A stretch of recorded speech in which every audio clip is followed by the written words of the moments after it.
Welcome to Nellai queen locks. நான் சொல்ற இந்த மெத்தட்ல வந்து குலோப் ஜாம் செஞ்சு பாருங்க. கண்டிப்பா விரிசலே இல்லாம சூப்பரா இருக்கும். எப்படி செய்யலாம்னு சொல்லி பார்ப்போமா? வாங்க வீடியோக்குள்ள போலாம். நான் வந்து எம்டிஆர் குலோப் ஜாம் மிக்ஸ் தான் யூஸ் பண்ணியிருக்கேன். அது நல்லா டேஸ்ட்டா இருக்கும். அதே நீங்க யூஸ் பண்ணிக்கோங்க.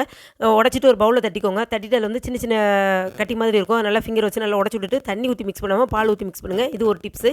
தண்ணிக்கு பதிலா பால் ஊத்தி நம்ம குலோப் ஜாம் செய்யும்போது நல்லா டேஸ்ட்டா இருக்கும்.